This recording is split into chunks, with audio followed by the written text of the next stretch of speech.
अब तक हम पढ़ चुके हैं कि लेखक जब देखते हैं आगे बढ़ने का और कोई चारा नहीं है तो वे वापस लौटने का निश्चय करते हैं।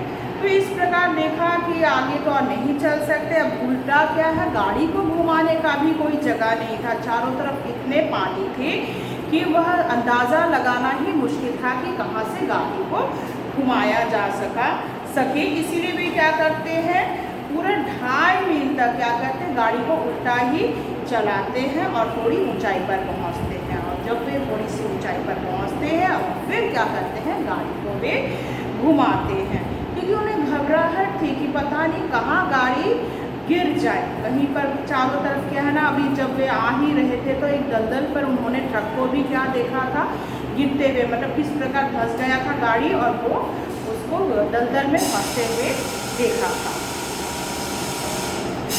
नाव से पार करना होता था। अब क्या है, वे आगे सोचते हैं क्या करें। तो दूसरा और एक रास्ता था जो सोनारी से होकर, मतलब शिव सागर से सोनारी जाने का और एक रास्ता था, पर वह क्या है, चाय बागान के खेत से जाना होता था।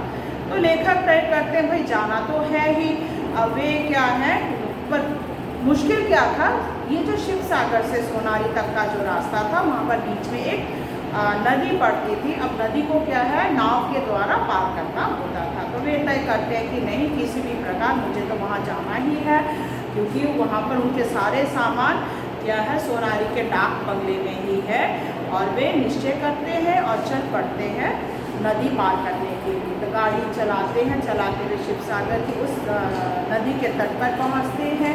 तो नदी के बहाव को देखकर वे समझ जाते हैं कि काफ़ी, मतलब ये तो जो है पूरे गांव को लेती हुई ये नदी बह रही है। बहुत सारे छप्पर, पेड़ पौधे, फिर भैंस को भी देखा बहते हुए।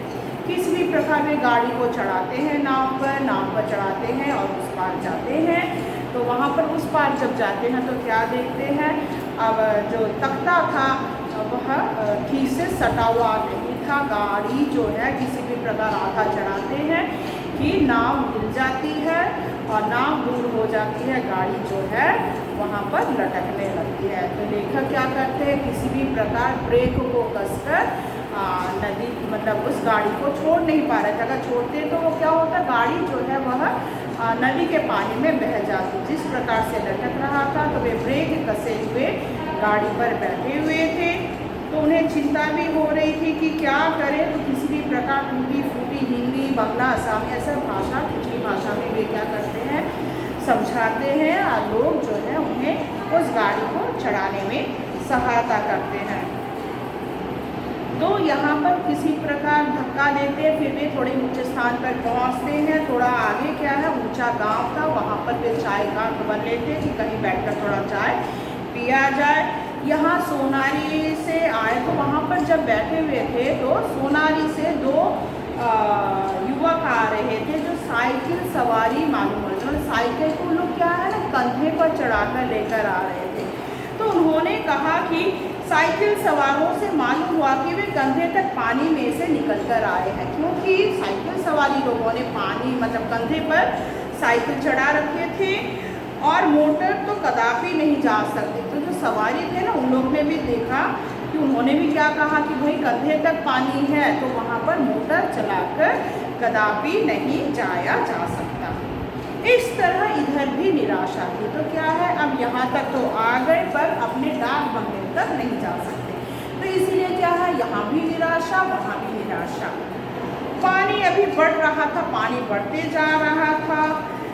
यह गांव ऊंची जगह था, तो गांव तो ऊंची जगह था, पर यहाँ कैद हो जाना मैं नहीं चाहता था। लेखक नहीं चाहते थे कि उस गांव में, छोटे से गांव में कैद हो जाए। इसलिए फिर नाव पर मोटर चढ़ाकर फिर वे क्या करते, वापस शिव सागर लौटने का निश्चय करते हैं। वे गाँव क्या करते हैं, मोटर को नाव पर चढ़ाते हैं और उसी रास्ते पर फिर वापस लौटते हैं। सबने मना किया पर मेरे सिर पर भूत सवार था। सबने मना किया कि भाई इस प्रकार मत जाइए, रिस्क हो जाएगा। पर क्या है, लेखक के सिर पर तो भूत सवार हुआ था, वे नहीं मानते। और हठ धर्मी का अपना अनूठा रस होता है। वे तो हठ धर्मी, मतलब जिद्दी हो गए थे। जिद क्या है, उनके सिर पर सवार था। किसी प्रकार रात को वे शिव सागर पहुँचे एक सज्जन ने ठहरने की जगह दी। तो शिव सागर में किसी प्रकार ठहरते, वहाँ पर एक सज्जन ने वहाँ पर ठहरने को जगह भी दी। भोजन बिस्तर का प्रबंध भी हो गया, भोजन का व्यवस्था हो गया, बिस्तर का प्रबंध हो गया, पर दांत का ब्रश तो उधार में नहीं लिया जा सकता। देखो सब कुछ बंदोबस्त हो सकता, पर किसी का ब्रश इस्तेमाल नहीं किया जा सकता। सवेरे सवेरे चलकर 128 किलोमीटर, वो शायद 1 किलोमीटर होगा दूर डिब्रूगढ़ कहाँ पहुँचे, कहाँ पर पहुँचे, पैदल चलते हैं कहाँ पर, डिब्रूगढ़ में, ठीक है। तो पैदल ही क्या है, ब्रश खरीदने के लिए डिब्रूगढ़ पहुँचते हैं। वहाँ ब्रश लेकर मुँह हाथ, तो वहाँ पर क्या करते हैं, ब्रश लेकर हाथ मुँह धोते हैं और सुस्त होते हैं। यहाँ तक कमीज और पैंट खरीदकर कपड़े बदले, फिर वहीं पर उन्होंने एक पेयर ड्रेस भी खरीदा, कपड़े खरीदे, कमीज खरीदी। रात के लिए उन्होंने एक कंबल भी खरीदा। मन ही मन अपने को कोसा, अपने आप को कोस रहे थे, पर क्या करें, निकल तो पड़े हैं, कोसते हैं कि नया दांत ब्रश लेने के लिए सोनारी से निकले होते। तो क्या है, फालतू में मैंने ना ही ब्रश खरीदने के लिए बाहर निकलता, ना ही इस प्रकार झमेले पड़ता, ना ही यह मुसीबत होती, क्योंकि इसकी ऐसी तत्कालिक आवश्यकता तो थी नहीं। तो क्या है, ऐसी कोई आवश्यकता भी नहीं थी, बस लेने के लिए निकल पड़े। ना मोटर की ढिबरी का मामला ही इतनी ज़रूरी थी, ना गाड़ी की ढिबरी ठीक करानी थी, लेकिन उपाय क्या था, अब आ तो गए पर अब तो और कोई उपाय नहीं था। इस तरह 12 दिन और काटने लगे थे। तो इस प्रकार शिव सागर में कितना दिन बिताए, 12 दिन शिव सागर पर बिताने पड़े। बाढ़ का पानी उतरने में 12 दिन लग गए और काटने पड़े, क्योंकि सोनारी के सब रास्ते बंद थे, क्योंकि सोनारी जाने का जो भी रास्ता था वह बंद था। तो लेखक क्या है, 12 दिन इस प्रकार शिव सागर में बिताते हैं। लौट कर देखते हैं 12 दिन बाद जब वे पहुँचते हैं सोनारी के डाक बंगले में पानी भर गया था। क्या देखते, डाक बंगला जो है वहाँ पर पानी भर गया था। कपड़े सब सिलकर सड़ गए थे, जितने भी कपड़े थे वे सड़ गए थे। किताबें तो गल गई थी, किताबें एकदम गल गई थी, सड़ गए थे, कपड़े भी सड़ गए थे। बचा था तो केवल स्नान घर के ऊंचे ताक पर रखा हुआ साबुन का डिब्बा और दांत का ब्रश। तो क्या रखा हुआ था, सिर्फ साबुन का डिब्बा, जो है बाथरूम का जो तख्ता था वहाँ पे रखा हुआ था, सिर्फ क्या, साबुन का डिब्बा और दांत का ब्रश। नक्शे में अब भी देखता, तो लिखा क्या था, नक्शा जो है वे अब भी देखते हैं। वास्तव में जितनी यात्राएं स्थूल पैरों से करता हूँ, वैसे पैदल करते हैं, उससे ज़्यादा कल्पना के चरणों से करता हूँ। तो लेखक जो है कल्पना के द्वारा अभी बहुत सफ़र करते हैं।